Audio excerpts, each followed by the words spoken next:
if I may say, that Rose Garden event, there's been a great deal of speculation about it.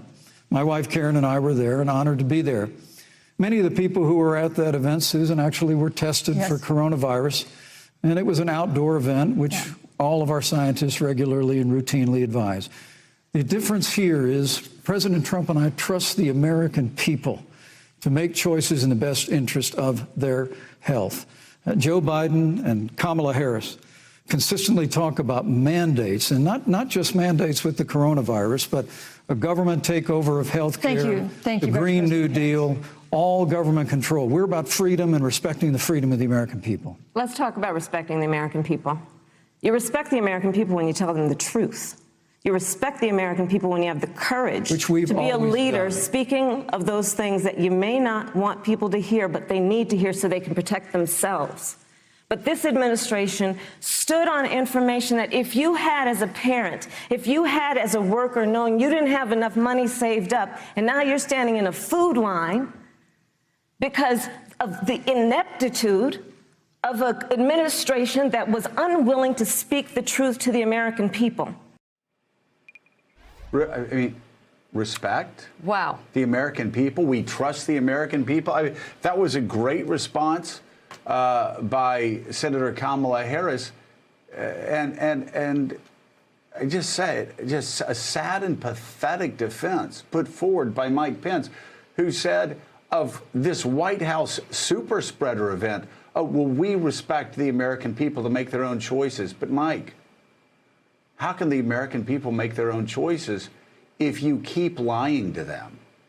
How can the American people make the right choices, Mike, if Donald Trump knows in February that this is a deadly infectious disease, 5 times as deadly as the flu, he said, so deadly that it even impacts younger people. But Mike, if you lie, and you keep lying repeatedly to the American people, if you tell the American people that it's only one person coming in from China and it's going to be gone in late February, Mike, like after you've been told, and your president has been told by AIDS that 500,000 Americans could die from this disease.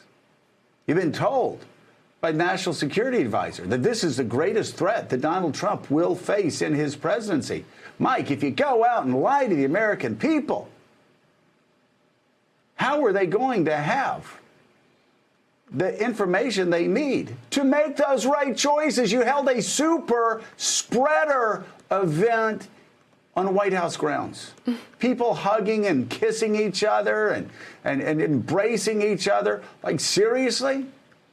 Like COVID didn't even exist. Do you not understand, Mike, that you guys looked like you were from another planet, and not a planet that any of us would want to visit unless we wanted to end up wheezing like Donald Trump after walking up a couple of flights of stairs?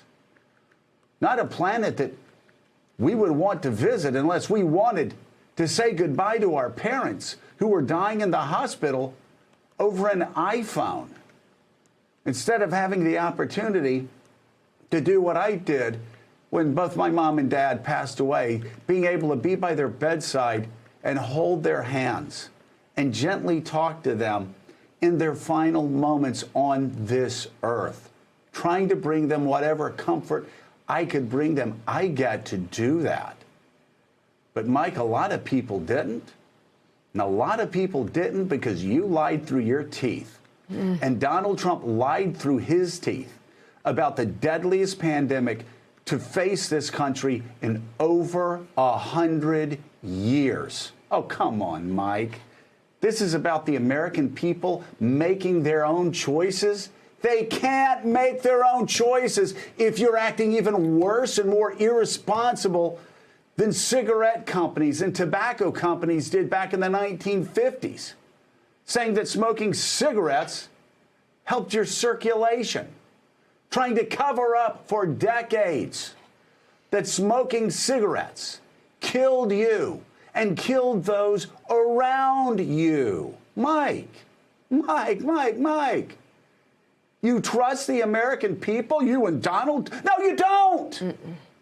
See, Mike, that's the problem. That's the problem. You think that the American people are stupid. See, I don't know. Like that sort of dime store, poor man's Ronald Reagan routine you did. I've never gotten that. But what you really don't get is why you think Americans are so dumb. Why you think that Americans can't remember when you talk about China that Donald Trump was a guy that said he trusted President Xi, he trusted China, that they were being transparent, that they were helping out, and that the American people should thank President Xi on behalf of the people of the United States. Thank you, President Xi. Now, why in the world would he do that? Well, because a couple weeks earlier, Donald Trump was talking about this great trade deal that he wanted to get, and he wasn't going to do anything he said to get in the way of that great trade deal. Mike, do you think we're too stupid to remember Donald Trump saying in February it was one person from China and it was going to go away? That's, again, 3-4 weeks after his national security advisor said this was the greatest danger, and after his trade, I mean, even his trade advisor told him 500,000 American souls could die from this disease if the president didn't start acting quickly. And by the way, that China ban you talk about, 400,000 people came in from China after the China ban. Or after the pandemic started, 40,000 came back to America from China after the ban. Mike, the lies just kept going. So you're saying we can trust the American people? How can we trust the American people if in February, late February, a full month after Donald Trump was told by his own people that this was a killer disease, and after he was telling Bob Woodward it's a killer disease, 5 times as deadly as the flu. And guess what? It's airborne. This is a bad one, Donald Trump said. And it kills young people, too. It's really bad. It's deadly. It's a killer. He was saying that privately, Mike, but you know what he was saying publicly? He was going to Michigan. He was going to Michigan. You know, Michigan, that's the state that you voted to kill when you decided to vote against actually helping auto companies recover from the crash in 2008? Yeah, that Michigan. Donald Trump went to that Michigan, Mike Pence, and what did he do? He said it's 15 people. It's going to go away soon. And then in March, not only was he lying to the public, he got together with the Republican senators. And what did he tell the Republicans? Don't worry about it. This is not, you guys just need to relax. Don't worry about it. This thing's going away.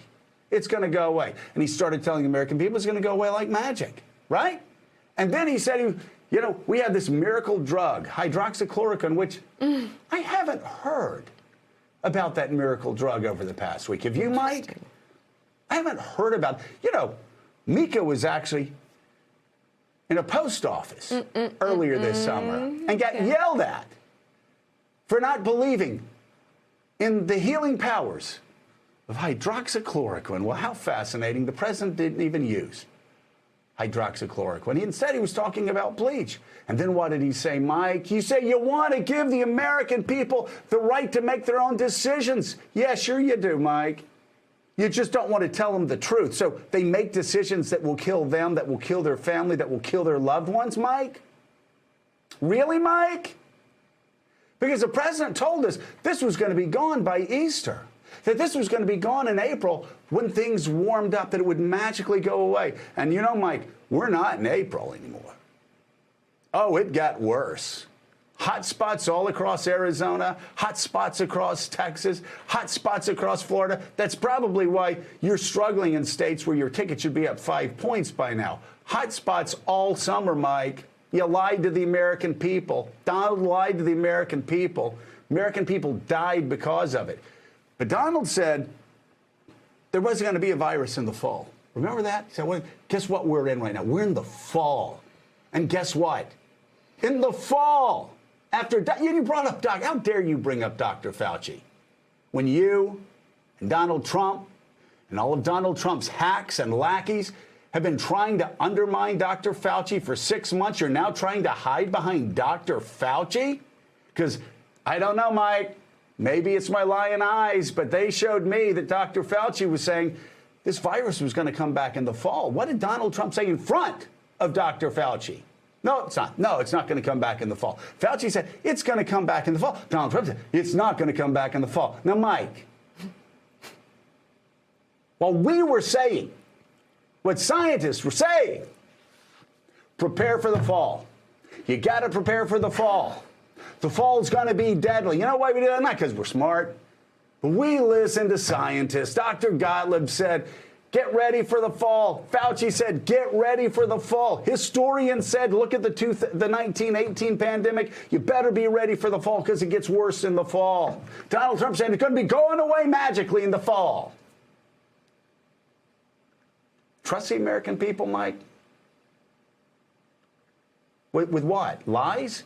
You don't trust the American people. You've never trusted the American people. Your boss doesn't trust the American people. He's never trusted the American. He's lied to the American people because the only thing you care about is the Dow Jones Industrial.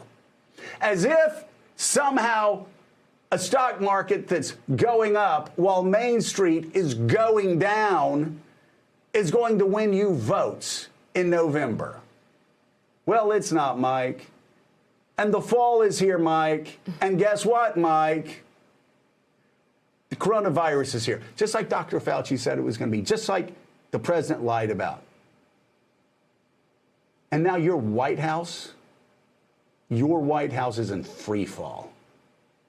People are pissed off that they've been lied to inside the White House. They're angry at Mark Meadows for acting like a total idiot. They're angry at Mark Meadows for lying through his teeth every single day about how bad this is. They're angry at Mark Meadows. They're angry at Donald Trump. They're angry at you for continuing to cover up for a man who has continued to lie to the American people. He doesn't trust the American people. You don't trust the American people. So please, don't say you do. Just say you screwed up. You had a super spreader event. You acted like you were from medieval times. You acted like the Age of Enlightenment never happened. The Age of Reason never happened. The advancement of science never happened. The advancement of medicine never happened.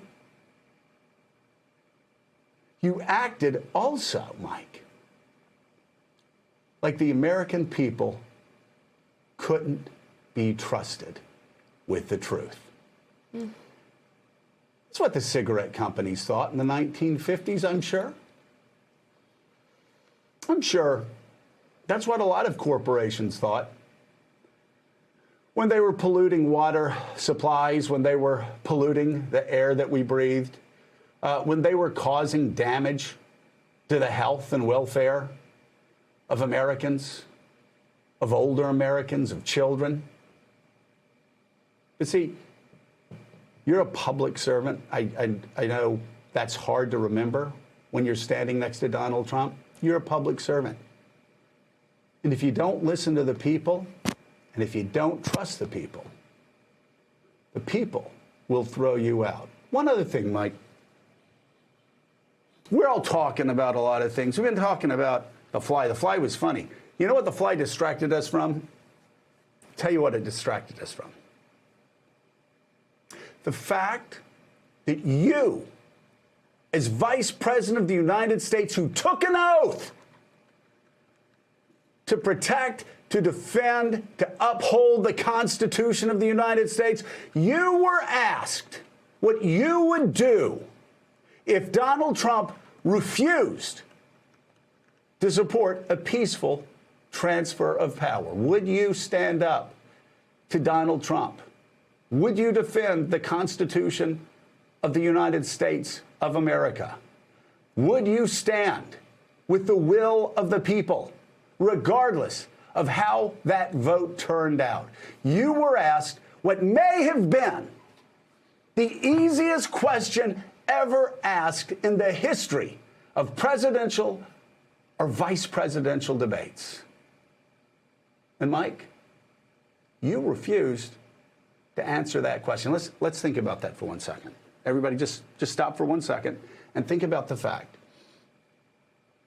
The Vice President of the United States, of this great constitutional republic, was asked what he would do if the President of the United States basically conducted a coup, against the will of the American people. If the American people voted him out,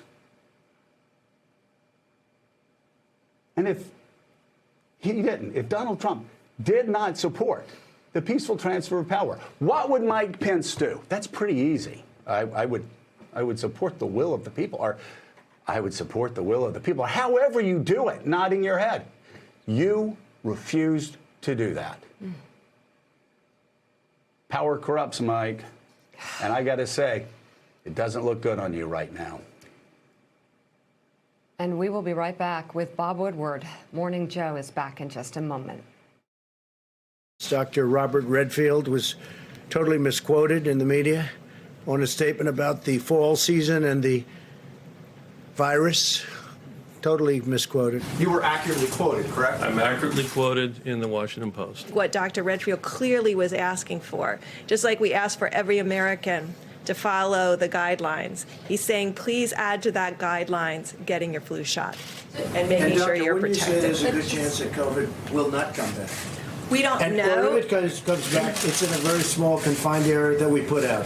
Well, the great thing is we'll be able to find it earlier this time. And it might not come back at all, Jeff. It may not come back at all. He's talking about a worst case scenario where you have a big flu and you have some corona. But it's all possible. It's also possible it doesn't come back at all. We will have coronavirus in the fall. I am convinced of that. There will be coronavirus in the fall. Thanks for checking out MSNBC on YouTube, and make sure you subscribe to stay up to date on the day's biggest stories. And you can click on any of the videos around us to watch more from Morning Joe and MSNBC. Thanks so much for watching.